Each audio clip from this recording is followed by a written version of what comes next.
Thank you. Malaysia Airports, the host for CAPA Asia Aviation Summit and Sustainability 2023, Center for Aviation, CAPA Group, esteemed aviation industry leaders, members of the media, ladies and gentlemen, a very good morning to all of you, and selamat datang ke Malaysia. It is with great pleasure that I welcome all of you to our beautiful Malaysia for the CAPA Asia Aviation Summit 2023. As Malaysia's Minister of Transport, I'm honored to stand before you today as we come together to share insights and discuss the future of aviation in our region. The past years have been challenging for global aviation. The COVID-19 pandemic brought unprecedented disruption, causing tremendous financial and operational strain. It forced us to adopt and innovate, to find ways to ensure the safety of our passengers and goods, as well as the viability of our aviation sector. I'm proud to say that the Malaysian aviation industry has shown resilience and adaptability during these very trying times. Following the full reopening of international borders, international passenger traffic has grown at an average of 80.9% quarter on quarter. The approved international air traffic regs also saw a year-on-year increase of 246%, underscoring the steady revival of the international market.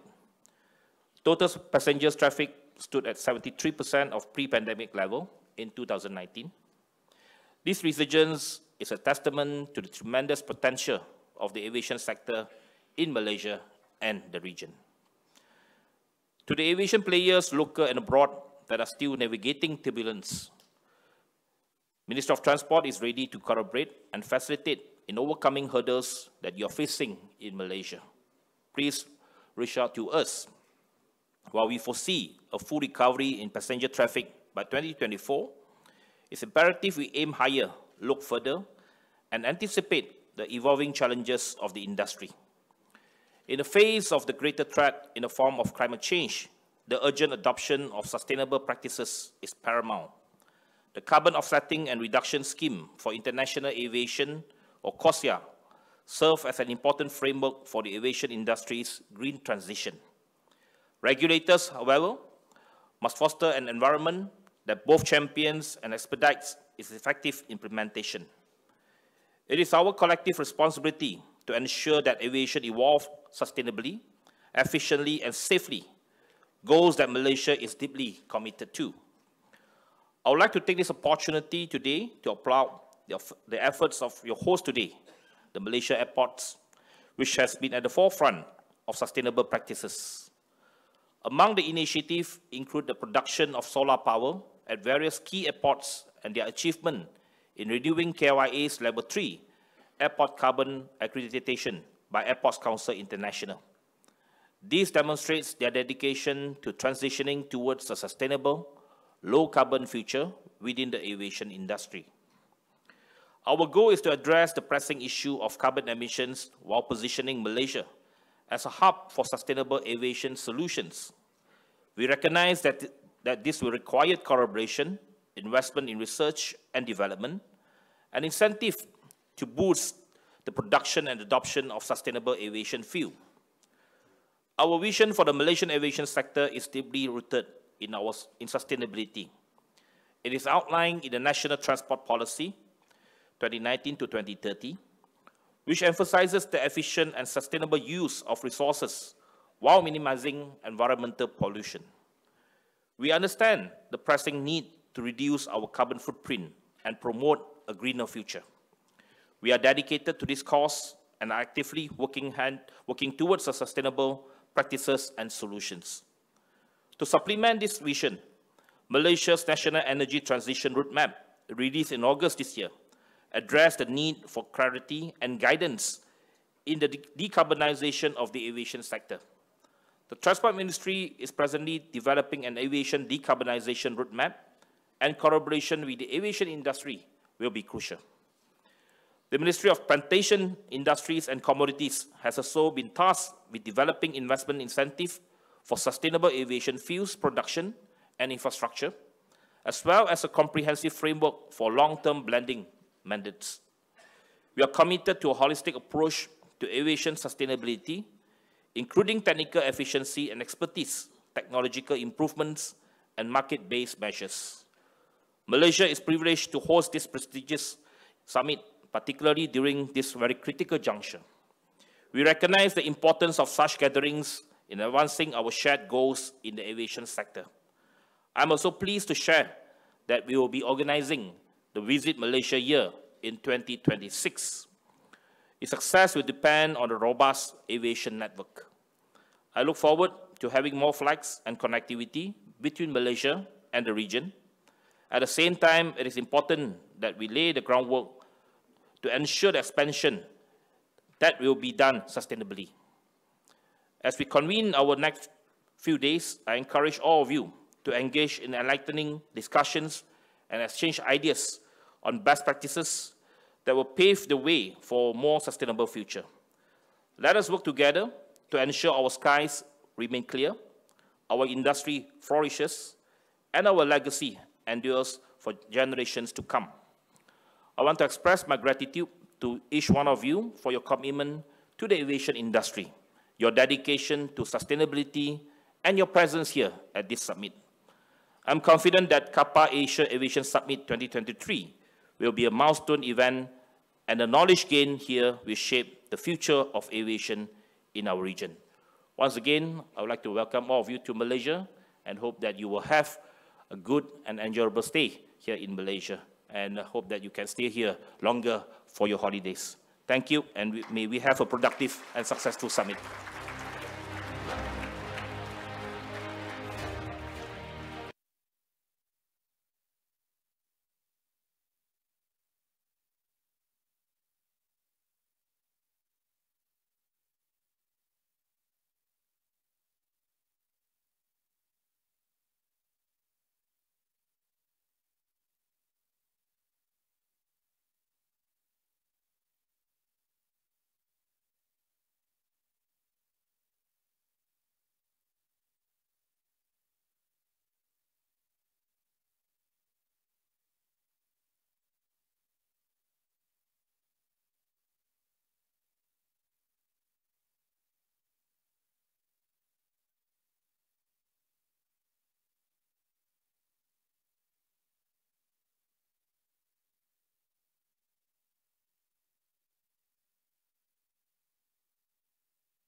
Yes, great.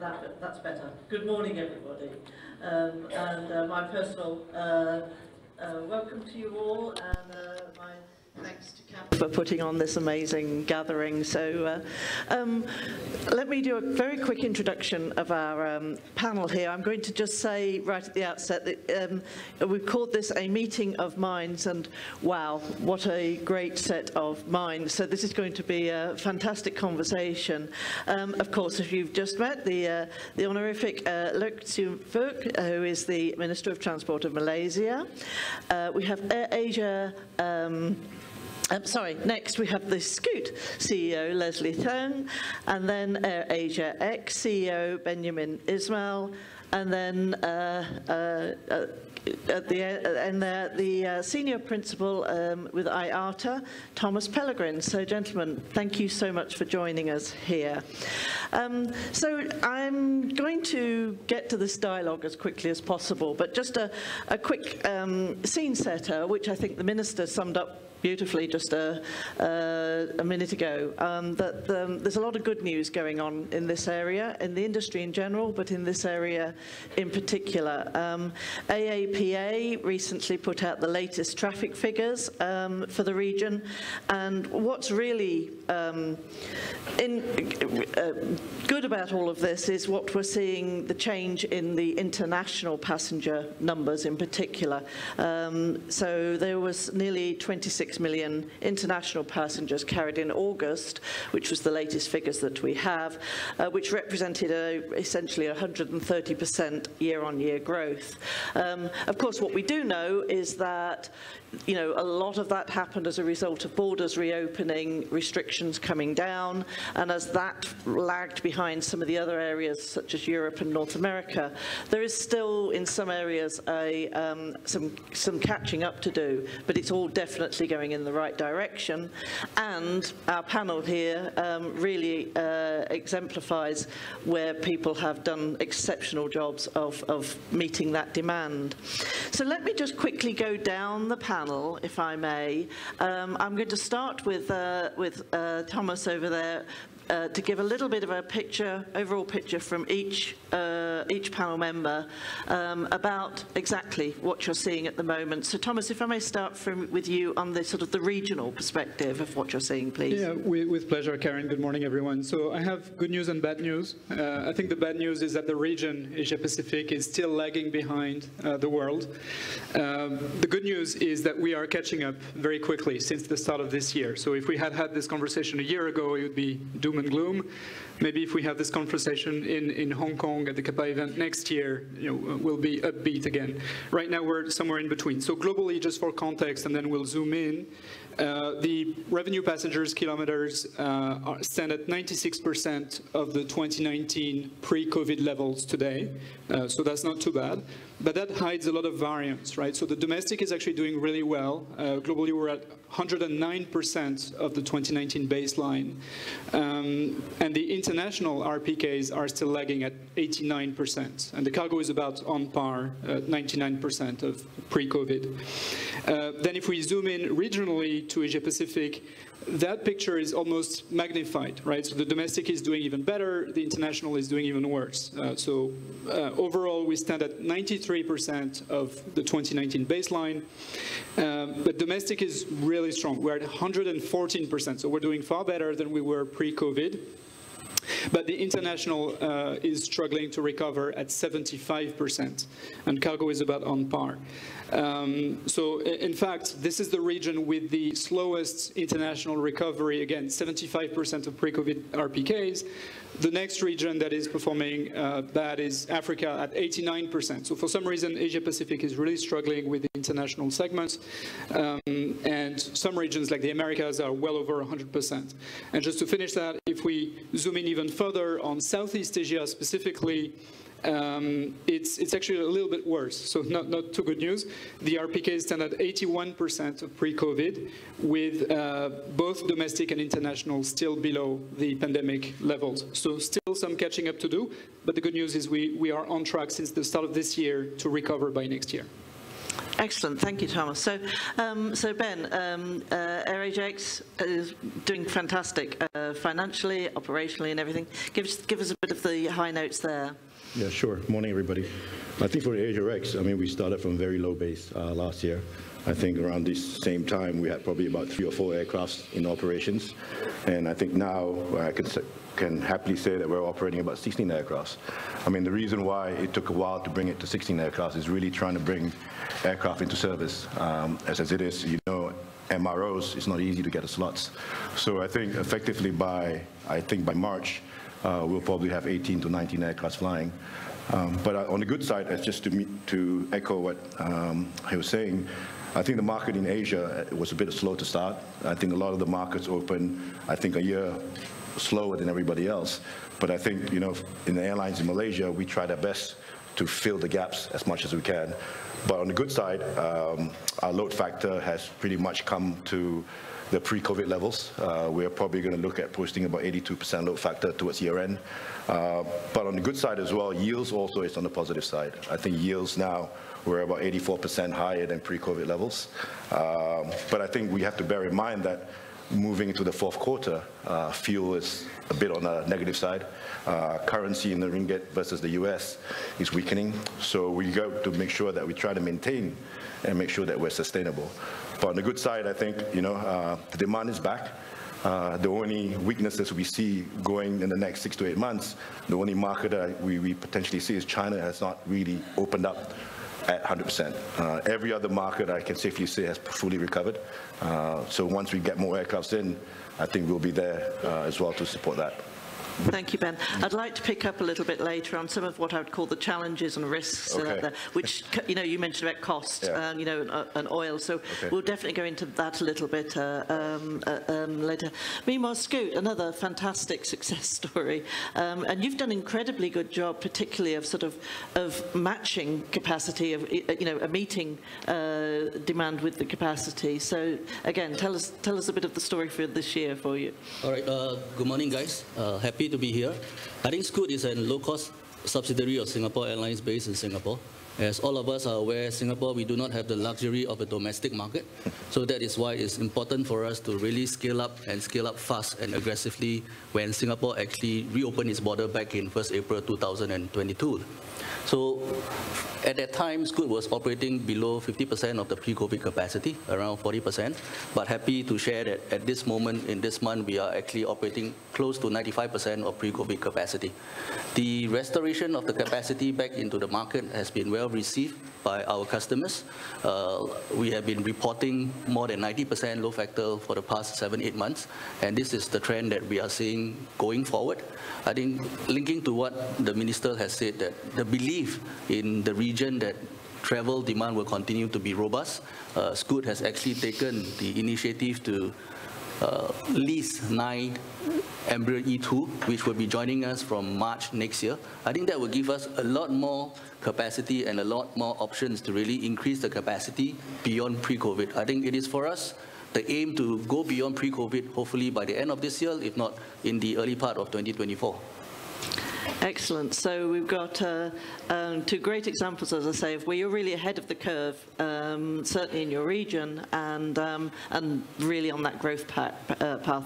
Minister, you also talked very much, and I would like to follow up also on the sustainability angle, but you talked about that eye on growth of aviation, doing it sustainably. Just give us a little bit more of your feel for on the aviation side in particular for Malaysia, what you're seeing now. Well, of course, for Malaysia, we are seeing very strong growth in the domestic sector. I think we have recovered back to the pre-COVID level. As I mentioned earlier, overall, passenger movement, we are in the region of 70 to 80% pre-COVID. Our major markets have recovered, for the exception of China. I think China is still challenging because of probably the slower opening up of the Chinese market. And in terms of the Chinese tourist arrivals, we have not seen to the level back before 2019. Before 2019, we have seen the arrival of 3 million Chinese tourists in Malaysia. But right now, we are probably in the region of just over 1 million. So it's just 1/4 of what we saw before COVID. So that is a big challenge in terms of regaining back to the level of pre-pandemic. That's what I think I mentioned earlier. That's probably the reason why in terms of international movement, we have not seen the growth compared to other regions in Asia Pacific. I think in terms of major factor is the Chinese market.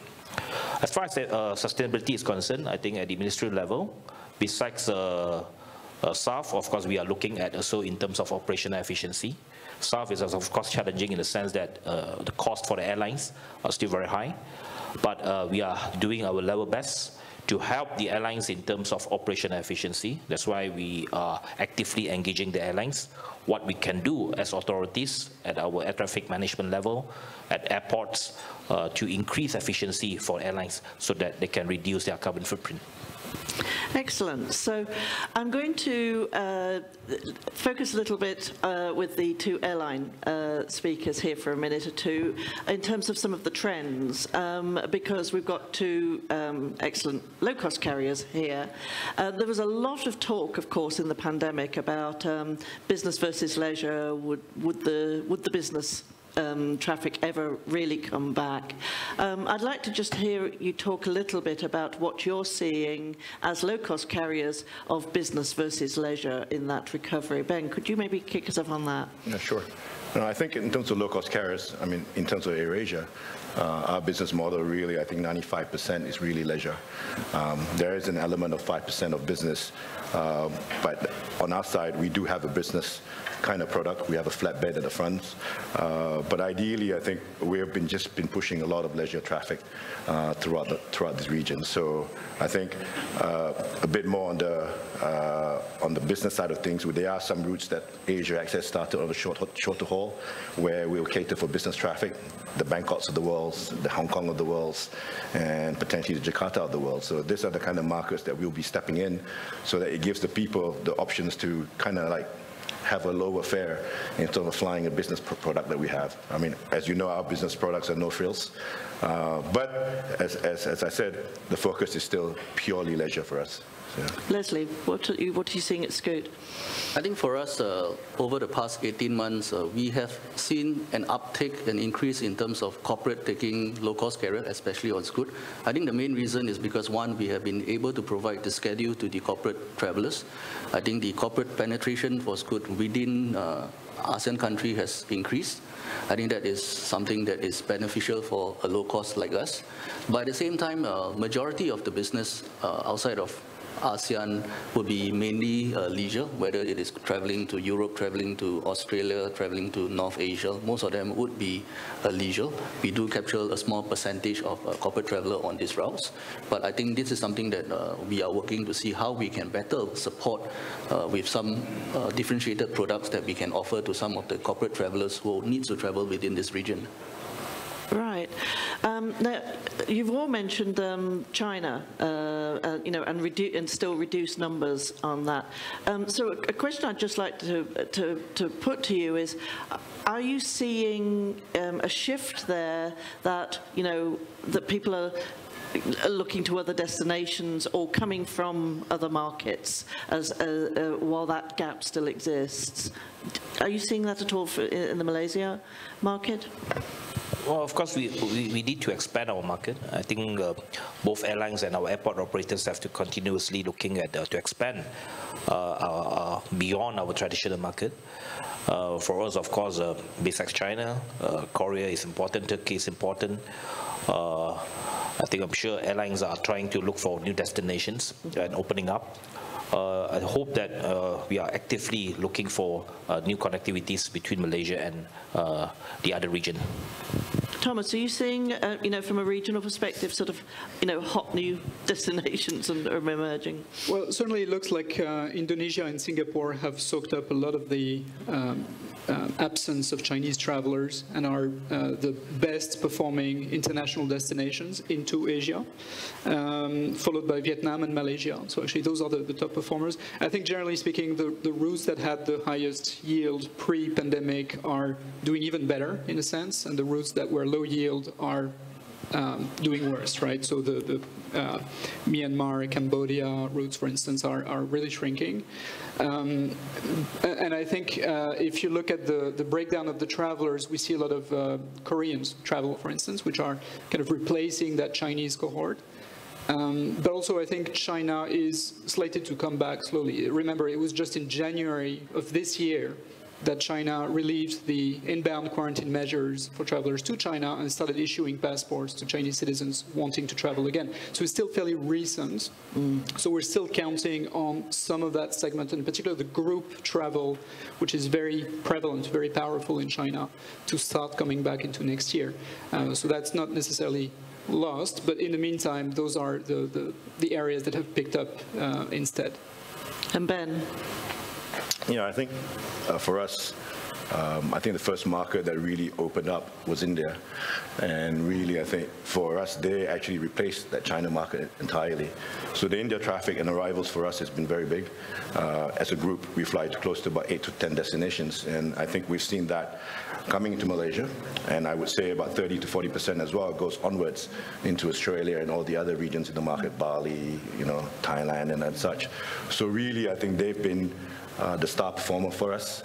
While in China, I think the only some light in the routes are really on the routes in terms of the more mature routes, the Shanghais and the Beijings, where a lot of the people that purchase the tickets are really FIT travels, where they buy online. But the group travels in terms of tourists, we haven't seen any signs of that coming anytime soon. So I think really for us, India and Korea are the two biggest markets for us for AsiaX. Interesting, yeah. So certainly India, I think, has been is very.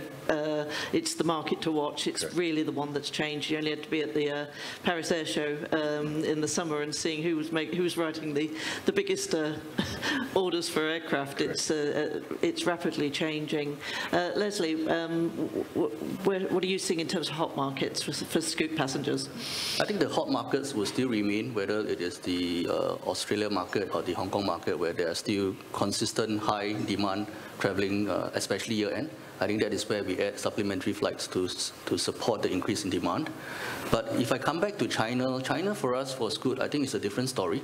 Pre-COVID, we used to fly more than 100 weekly services to 19 destinations just by Scoot into China. Back in June last year, we were only flying about 3 times, so about 3% of what we used to fly pre-COVID. But today, back in October or November, we are actually flying about 80 to 85% into China. So we are flying about 80 to 85 weekly services into 7 destinations in China. But what has changed is that, as what Ben has mentioned, the way we sell and the way we market pre-COVID is mainly targeting the groups. But the groups are not coming. But we do see a lot of FIT who are now traveling, for example, to Singapore and to ASEAN. I think that is where the team is focusing in terms of how we can penetrate the FIT market to replace the GIT, the groups that are not forthcoming at this moment. As I said, the restoration of the capacity into the various markets, including China, has been well received. Our loads factor on the China flight to the 7 destinations of the 80 weekly services are also in the high 80s. I think that is a testament in terms of the belief that all the markets are recovering, including China. Yes, China may not be back to pre-COVID 100%, but I think they are on the right path to going back to pre-COVID. I think that is where we will continue to add.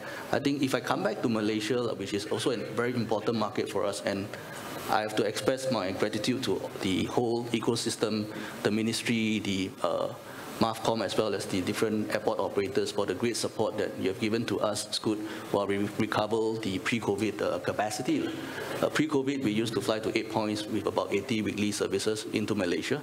Right now, we are into 8 points, but with about 10% more increase in frequency, 88 times a week. I think that shows the growth within the region. I think that shows the belief that the travel demand will continue to grow in the coming years.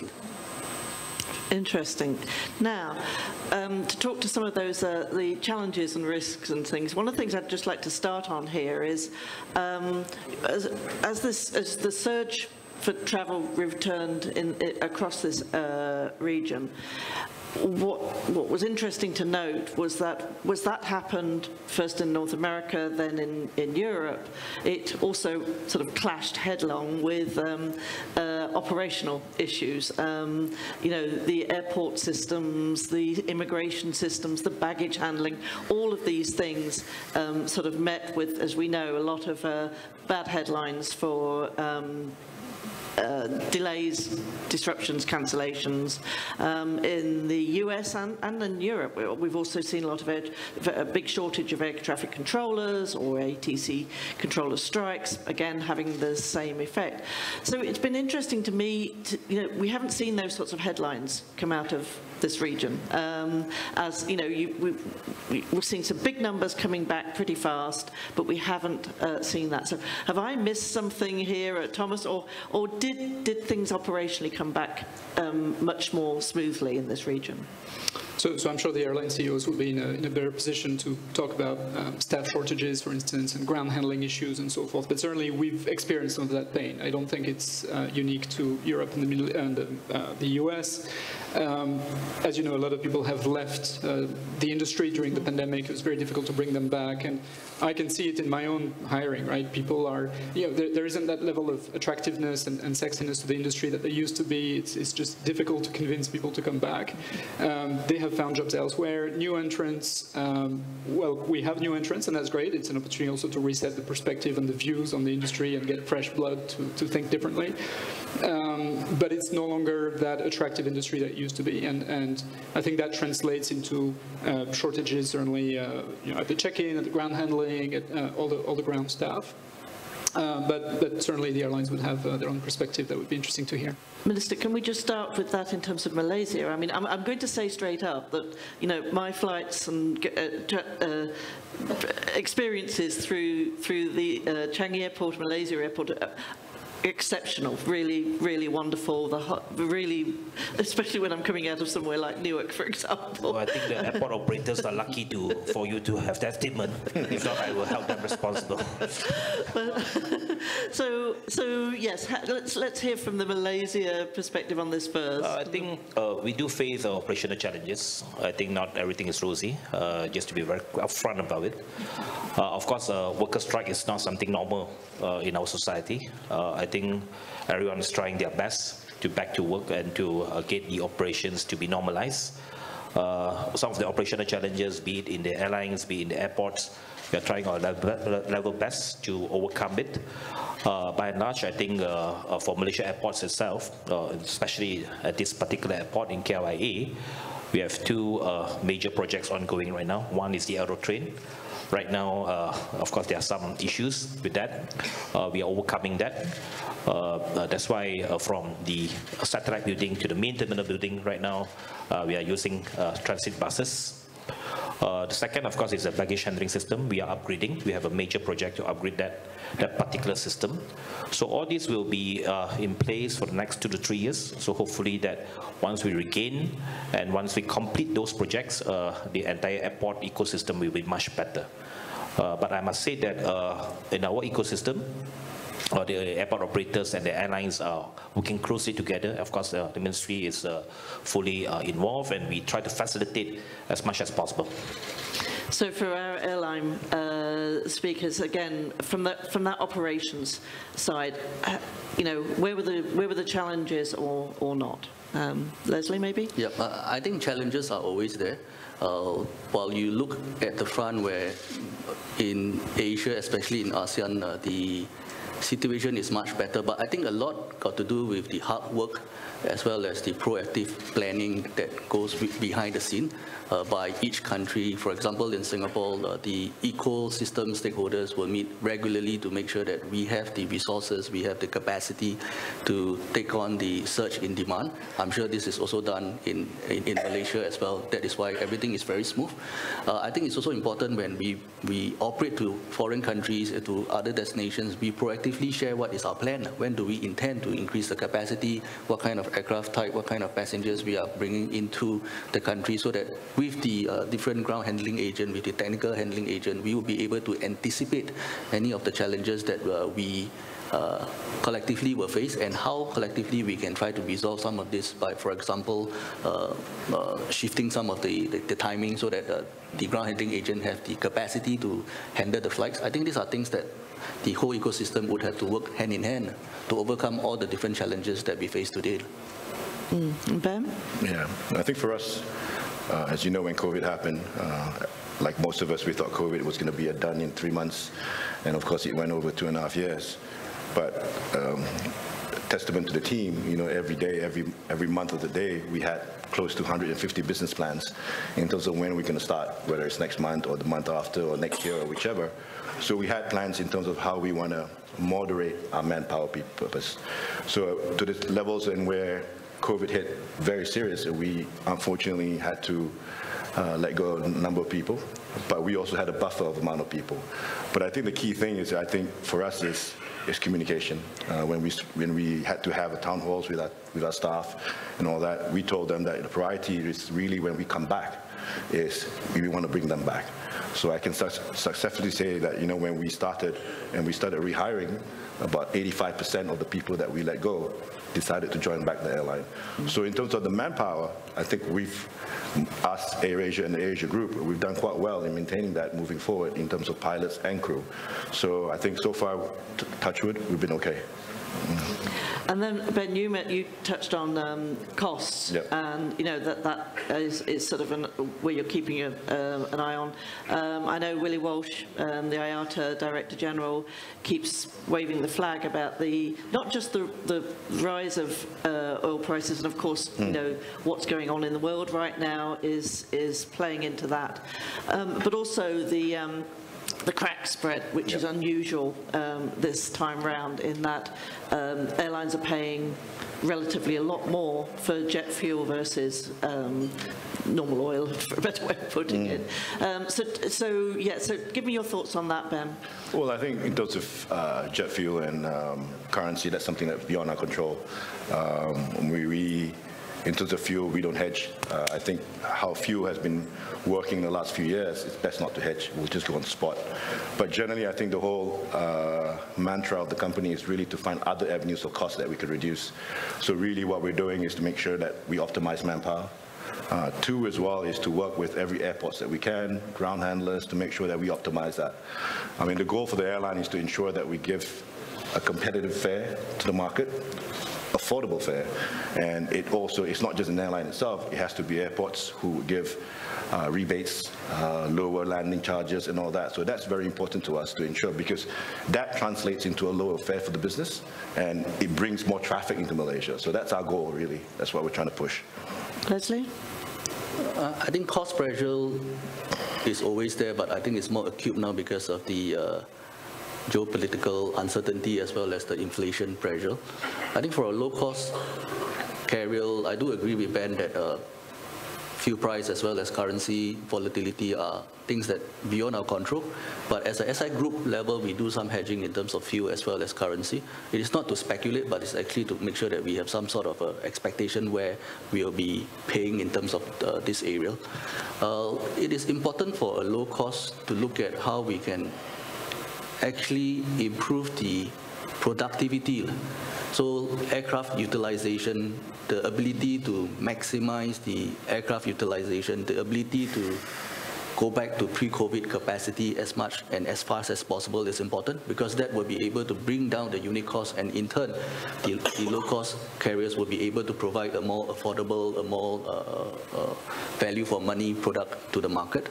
I think technology is something that we are also using in-house, in Scoot, to try to bring down the staff cost, but at the same time improve productivity. I think this is a trend that is going forward, and at Scoot we are investing quite a bit in terms of trying to use technology, not just to improve staff productivity, but also in the way that we engage with customers. Because post-COVID, I think a lot of us has now been using digital platform either to find information or to do your online transactions. I think that is where Scoot is also focusing a lot in terms of trying to use technology to bring down our unit cost, but at the same time increase productivity. The IATA released last week its passenger survey, passenger experience survey. So it's very fascinating that you bring that up, because that's exactly the point that they were making, is that using technology, using more automation, not only helps bring costs down, but it's actually what the passenger wants. It's a better experience for the passenger. Thomas, do you want to comment on that? Yeah. Maybe just to the point about expectations, right? We still see the same expectations as usual: value for money and flexibility and safety. Although safety has taken a different meaning. Obviously, it's not just about flight safety; it's about epidemiological safety. But to the acceptance of technology, there's a very specific finding about biometrics, right? So if you ask passengers, excuse me, about biometrics a few years ago, it was all about, well, how can you guarantee data sovereignty and privacy and security? Now it's, hey, it's actually more convenient, it's faster, it's, I don't have to touch any surfaces. I want that. And the perception has completely changed on that aspect of technology in particular, which is very promising, because we're also advocating for the use of biometrics in the region to facilitate cross-border air travel, which is a very difficult nut to crack. So if the passengers expect it, this will help drive change at a quicker pace.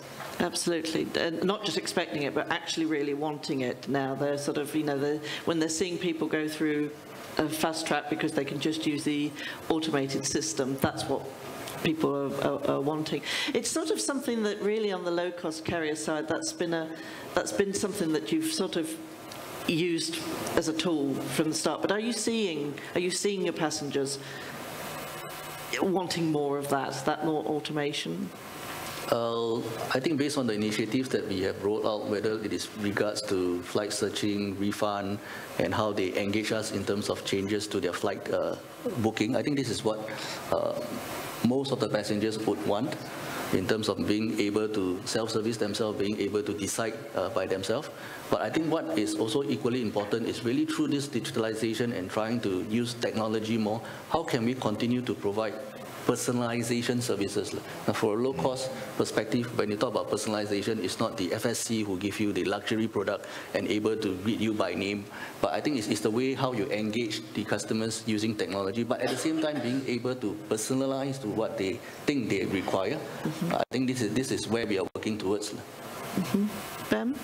Yeah, I mean, passengers always are demanding more, but I think for us, we've invested quite a bit in terms of technology, in terms of passenger experience at the airport. I think in terms of self-check-ins and all that, trying to do as many as you can, as where you can just drop your bags and straight to the planes. We've done a lot more tracking in terms of informing passengers of delays through phones and all that kind of stuff. So that's happening. And I think the key thing as well is communication with passengers. We have a chat bot that we think that it's doing okay.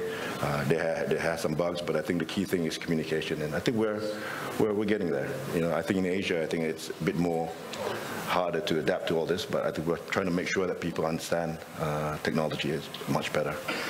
So I'm going to just stick for a little bit longer on the constraints and challenges side, and I'm going to be coming back to the airlines again on this one, which is the supply chain issues that that has been the ongoing, if one could say, getting bigger and bigger problem in terms of what we're seeing. So Leslie, can we just hear from you in terms of how are you seeing that in terms of parts and aircraft delays, etc.? I think with the aircraft manufacturer and other OEM, what we believe in is actually we are into a long-term partnership.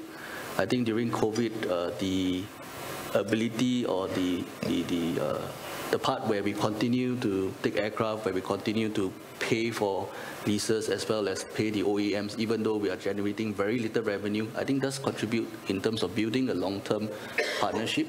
I think that is where on the airline side was good. For example, we go into a lot of proactive planning, trying to anticipate what would be the challenges and what would be the impact to the airline, and at the same time, more importantly, to actually collaborate and discuss with the OEMs and manufacturers how we can collectively meet some of the challenges, how can we adjust some of our plan, not too drastically, but at the same time being able to accommodate some of the challenges that they are facing because of supply chain. I think it takes both the airline as well as the OEM to really be transparent in terms of the challenges that they face, and us as the airline sharing with them what would be the impact because of these challenges, and is there a better way in terms of trying to align some of these challenges that collectively we would be able to minimize the impact. I think the other way is actually when we do some proactive planning, and if you are able to really stock up some of the spare parts, some of the things that you will require based on your own analysis, based on your data that you will require from time to time. Shortage will always be there now because of supply chain, and if you have the ability to procure ahead, to order ahead, and even store some of these critical parts within your system, I think it does help to minimize the disruption to the network. So working together and being completely transparent about who can expect what. Ben, your thoughts? Yeah, I mean, I think I mirror 100% of what Leslie's saying. I think the key thing is communication with our OEMs. I mean, for us, we've planned ahead when we want our aircraft to come out, because I think in terms of an airline, we want to make sure that we generate as much revenue we can for the business. But of course, the standard reply from AEMs is raw materials, supply chain, and all that kind of stuff. So I think the key thing is to give us a timeline in terms of when these deliverables are. Unfortunately, some of the OEMs can't give a timeline because, we would think that a timeline would be 1 or 2 months, but so far in terms of, let's say, landing gears or anything else, they're giving timelines close to a year or a year and a half, which really derails our growth. I think at the end of the day, I think it's all about planning moving forward. As long as they communicate with us better, we'll try to find other avenues to grow as much as we can. Yeah. Sad irony, really, there, isn't there? That, Yeah. There were a lot of naysayers saying, the air traffic demand will never come back. We're seeing the opposite. It really is coming back. People do want to fly. Airlines and airports and countries want that revenue, want that thing, and yet we've got an industry-made crisis in this as well, another crisis. So I'm just going to actually just remind the audience, we will save a minute or two at the end for some questions. There will be some mics coming around. I'm just giving you a heads up. If you've got a question, be thinking of that, and then I will come to that at the end. This conference is also very focused on sustainability. Again, Minister, you have spoken to this, so I'd like to just talk about that aspect of this industry right now and this region in particular. This region, vast region, very, very different country to country, and some very, very beautiful places. It's one of those places, if you turn around and that bucket list thing, the top 10 bucket list of where people most would want to go, a lot of those destinations will be in this region. So let's just talk a little bit, if I may, and maybe again start with you, Minister. I know you have addressed this, but about what it means, first of all, for being able to grow those destinations but do it sustainably. Well, I think firstly, as far as aviation is concerned, I think a big topic of SAF. As far as Malaysia is concerned, our state of Sarawak is right now looking very, very aggressively on producing SAF. But then again, it's a cost factor, how much the airlines can adopt to it and how much the passengers are willing to pay for it. I think that is a big question mark. How do we move forward? But by and large, I think this is something that we have to deal with in the next 10 to 20 years. But at the same time, we are also trying our level best to help them to operate more efficiently. I think that is the least that we can do right now. As far as our authorities is concerned, we try our level best to help the airlines. That's why we are actively engaging the airlines, as I mentioned earlier, to look at ways to reduce carbon emission, to look at ways of how to for them to fly even more efficiently, especially at the landing path. That is where our air traffic control comes into picture. How do we manage our airspace more efficiently? So those are the things that we are looking together. As much as for Malaysia, especially for Peninsula and Sabah Sarawak, we are also talking to the Singapore government. Just recently, a few days ago, we also spoke about how do we relook at our airspace management so that both Changi and KLIA can be more efficient. Absolutely, air traffic control efficiency, huge part of it, as efficient airplanes and things. Thomas, can I just ask you on this question, because obviously IATA set the 2050 net zero goal back in 21 at the AGM. About 3-4 weeks ago in Madrid, IATA held a sustainability summit.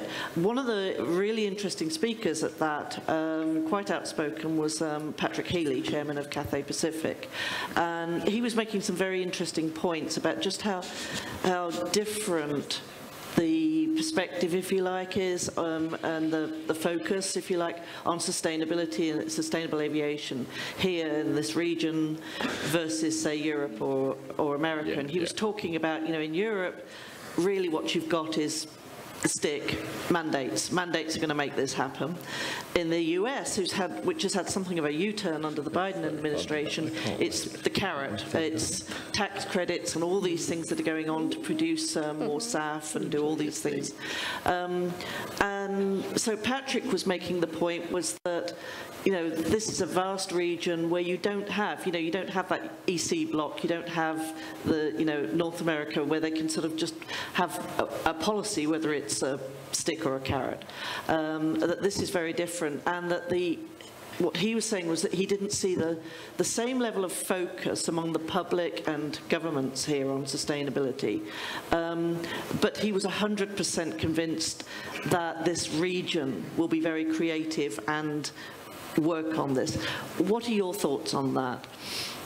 Well, there's perhaps a couple of dimensions to that, right? One is very much unlike the European aviation common aviation area or the US. For sure, there's a degree of variety and diversity in this region, right? You have fully developed countries, you have developing countries, you have countries that are archipelagos like the Philippines or Indonesia, you have countries that are landlocked like Laos, where there is a necessity to continue to fly for social development and services, right? So the considerations are very different country to country, and therefore we cannot expect, also because the level of policy-making maturity is different, we cannot expect all the policymakers to work in lockstep and come up with a unified approach, homogeneous approach to either the carrot or the stick, right? Either imposing taxation, for instance, or incentivizing the production of SAF, like Malaysia is doing. So that's one dimension. I think the other is more grassroots. So we have evidence that the travelers' awareness and concern for environmental sustainability in this region is lower than it is in Europe, for instance, where flight shaming originated, or the US, right? And the US is probably somewhere in between Europe and Asia in that sense. And what it means, and that's really just a byproduct of both the degree of education that we conduct on the climate imperative in this region, but also, it's kind of a Maslow's pyramid or a hierarchy of needs type of thing, right? When you're concerned about your livelihood, environment comes a distant second, right? And remember, only 10 to 15% of all humans have ever flown, right? So for the vast majority of people, a plane is really just a thing they see in the sky. So it's a very distant consideration for them. So I don't think we can expect a grassroots movement from the travelers to require a change. And we cannot expect the policymakers to work in lockstep. What it means, the implication of that is that it is increasing the onus on the industry stakeholders to drive that change and to be good corporate citizens. Because if the change doesn't come from them, it's going to be that much more difficult to meet the 2030 objective. Ben and Leslie, from the airline perspective, what do you know or see about your customers when it comes to their interest in wanting to be part of a sustainable flight? Ben? No, I think that's something that I think it's further out. It's a lot of education we have to do. But as an airline itself, I think we're working together with MOT and CAM as well to ensure that this is a program that we're going to go to the next level and progress. But as an airline itself, this is a program that we've probably started many years back, in terms of trying to fly more efficiently. For example, where we do one-engine taxi, we do how the pilots pilot the aircraft in terms of trust, we do in terms of fuel tankering, and all this stuff, and paperless cockpits, all these kind of items that we've started way years before. But I think now moving to the next level is something that we have to make sure that we try to go to the next level and make sure that more progress we do it together as an industry. So yeah, it's definitely a collaborative thing, isn't it? Yeah, it's like safety. Correct. Everybody has to be on board. Leslie? I think all customers would want a sustainable growth from the airline. The challenge is really when airlines start to charge for sustainable activities, whether the customers are willing to pay the premium. I think this is one that always is and challenge for all the airlines. But from the airline perspective, I think what we can do to really contribute positively back to sustainability is, one, is really looking at how and when you need to expand your fleet, we always go for the state-of-the-art, the new generation aircraft. So for example, I spoke about Scoot bringing in the Embraer E2. Why we go for E2 and not E1? Because E2 is supposed to be 15 to 20% more fuel efficient. I think Ben spoke about the efficiency in terms of operations, whether it is single taxi, and more importantly, again back to technology and system. I think there are systems that will enable airline to actually plan the route better. We have invested in a system where they would reduce fuel burn when you plan the route more efficiently. I think this is where the airline are able to contribute and continue to pledge for net zero by 2050. The other two initiatives on sustainable aviation fuel, I think, is quite new, and at this moment it is also quite expensive. SAF is about maybe 4 times more expensive than jet. I think it's a challenge for the airline until there is a reasonable price for SAF. I think all of us are also looking at high quality carbon offsetting, where customers can participate to offset some of the carbon emission that you may be exposed to when you fly. I think these are initiatives that the airline can do. But ultimately, when all things put together to meet the sustainability goal, there will be a cost. The question is eventually, how do you balance the cost? Yeah, that sums up it very, very well, the conundrum there. We're right close to the end here. That doesn't surprise me, having this great panel here. I just want to see if there are any questions. If you put your hand up, we have if we could get a mic here, and if you could also identify yourself and who you represent, please. Mic just coming over here. Hey, good morning, everyone. My name is Anup. I'm from Airbus. So my question is for the LCC leaders. After the pandemic, have you seen a shift in the passenger buying behavior in terms of your ancillary? People change their way of traveling after the pandemic. So has this impacted your ancillary? Okay. Maybe I start first. Okay. I think ancillary revenue is an important component for a low-cost carrier. I think that is where we try to top up revenue, where we can offer a very competitive fly-only fare. Compared to pre-COVID, at least from Scoot perspective, we have seen an uptick in terms of seat selection. I think customers now want to make sure that before they board, they would like to know where they are seated. I think that's one. The second part is really about insurance. I think now more passengers are now willing to pay for insurance to cover themselves, not just because of COVID, but because of maybe potential disruption that they may face because of the challenges that are being faced by the airport at different times.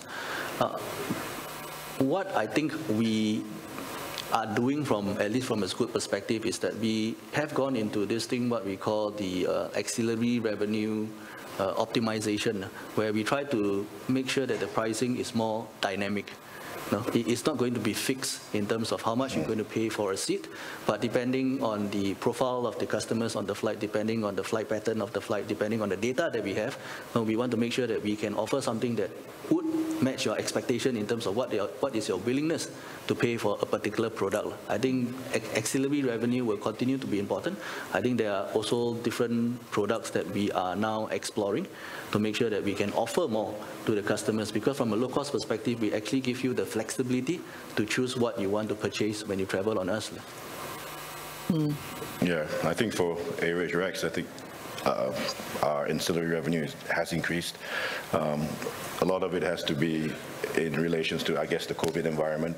I mean, pick a seat as well as one that you want to be people that you know. But I think we realize as well that now people are carrying more baggage when you're flying. They're bringing half their house with them. So I think what the revenue team is doing now is they're actually increasing the lids in terms of baggage you can buy. Usually we can go up to 40. Now AWANI is offering up to 70 to 80, and people do bring 80 kilos on their flights. It's a bit scary, but but I think the good thing is, I think the purchasing power has increased in terms of that. Food as well, food takeouts has been great. While it's good for us because it helps us manage food wastage, because rather than loading up many food and not waiting for people to buy, I would say about 60% of people are now picking their food up front, which is good. So for us, it's managing costs as well. So to answer your question, yes, it has been a better uptake. So, and the food thing is interesting because that's yeah. also a sustainability issue, Correct, isn't it? You're not wasting that correct, food and water. correct. So, Minister, thank you. Gentlemen, thank you so much. Thank you very much for this good discussion. Thank you. Thank you.